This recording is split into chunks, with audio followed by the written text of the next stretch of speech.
Friends, അസ്സലാമു അലൈക്കും. അപ്പോൾ ഇന്ന് കുട്ടികൾക്കൊക്കെ ടിഫിൻ ബോക്സിൽ പെട്ടെന്ന് നിങ്ങൾക്ക് ആക്കി കൊടുക്കാൻ പറ്റുന്ന ഒരു ഐറ്റമാണ് 10 ചെറുള്ളി ഞാൻ തൊലി കളഞ്ഞ് കഴുകി കട്ട് ചെയ്ത് വെച്ചതാണ് കേട്ടോ ഇത്.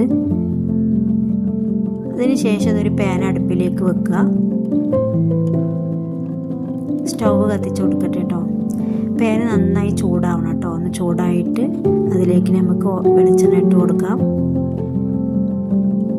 അപ്പോൾ വെളിച്ചെണ്ണ തന്നെ വേണം, ഓയിൽ നിങ്ങൾ ഇടേ ചെയ്യരുത്, ടേസ്റ്റ് ഉണ്ടാവില്ല.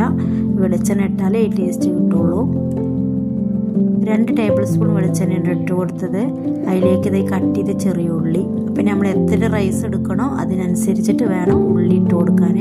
കാരണം കൂടുതൽ റൈസും കുറച്ച് ഉള്ളി ഇട്ട് കൊടുത്താൽ ഒരു ടേസ്റ്റും ഉണ്ടാവില്ല കേട്ടോ. അത് പ്രത്യേകം പറയാം. അതിന് ശേഷം നന്നായി മൂപ്പിച്ചെടുക്കണം കേട്ടോ.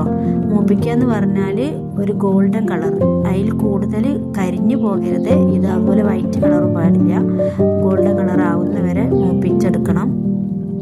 അപ്പം നിങ്ങൾ ടിഫിന് ഒരു ടെൻഷനും വേണ്ട കേട്ടോ. സ്കൂളിലേക്ക് ആക്കി കൊടുക്കാൻ പെട്ടെന്ന് തയ്യാറാക്കാനും കുട്ടികൾക്ക് നന്നായി ഇഷ്ടമാവുകയും ചെയ്യും.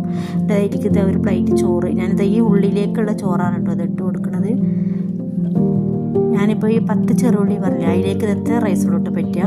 അതിൽ കൂടുതൽ റൈസ് ഇടുകയാണെന്നുണ്ടെങ്കിൽ നിങ്ങൾ ഉള്ളി കൂട്ടണം. ഇത് ആവശ്യത്തിനുള്ള ഉപ്പ് ഇട്ട് കൊടുക്കുകയാണ്. എന്നിട്ട് നന്നായി മിക്സ് ചെയ്യുക. നല്ലോണം മിക്സ് ആക്കണം കേട്ടോ. കാരണം ആ ഉള്ളിയും ഉപ്പും എല്ലാ ചോറിൻ്റെ അടുത്തെത്തണം. അപ്പോഴുള്ള ടേസ്റ്റ് ഉണ്ടാകുക. പിന്നെ വൈറ്റ് റൈസ്, അദ്ദിപ്പനോ ബോധന അങ്ങനെയൊക്കെയുള്ള ചോറില്ലേ, അതാണ് ഇതിന് ടേസ്റ്റ് കേട്ടോ.